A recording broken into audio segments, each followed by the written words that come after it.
পশ্চিমবঙ্গের রাজনীতিতে বিধানসভা নির্বাচনের যে উত্তাপ তার শিকড় অনেক পুরনো। ভারতের স্বাধীনতার পর রাজ্যে ১৯৫২ সালে যে নির্বাচনের মাধ্যমে গণতান্ত্রিক যাত্রার সূচনা হয়েছিল, সেই ইতিহাসই আজকের এই নির্বাচনী লড়াইয়ের ভিত্তি। প্রায় ২০০ বছরের ব্রিটিশ উপনিবেশিক শাসনের অবসান ঘটিয়ে ১৯৪৭ সালে স্বাধীন ভারতের জন্ম। দেশভাগের ক্ষত বুকে নিয়ে নতুন করে গঠিত হয় পশ্চিমবঙ্গ, এক অনিশ্চিত, অস্থির কিন্তু সম্ভাবনাময় সূচনার গল্প। ওদের স্বপ্ন পূরণে পাশে থাকতে পেরে আমরা গর্বিত।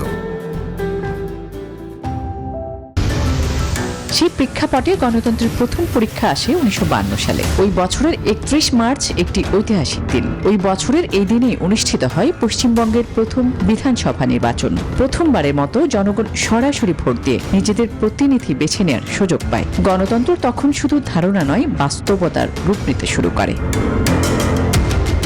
সেই নির্বাচনে জয়ী হয়ে সরকার গঠন করে ভারতীয় জাতীয় কংগ্রেস। মুখ্যমন্ত্রী হিসেবে দায়িত্ব নেন ডক্টর বিধানচন্দ্র রায়, যিনি শুধু একজন রাজনীতিবিদ নন, আধুনিক পশ্চিমবঙ্গের স্থপতি হিসেবেও ইতিহাসে অমর হয়ে আছেন।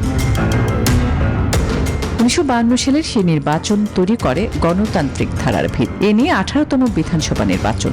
সর্বশেষ ২০২১ সালে ভোট হয়। ওই নির্বাচনে মমতা বন্দ্যোপাধ্যায়ের নেতৃত্বাধীন তৃণমূল কংগ্রেস ২১৫টি আসনে জিতে টানা তৃতীয়বার সরকার গঠন করেছিল। অন্যদিকে বিজেপি ৭৭টি আসন পেয়ে প্রধান বিরোধী দল হিসেবে আত্মপ্রকাশ করে।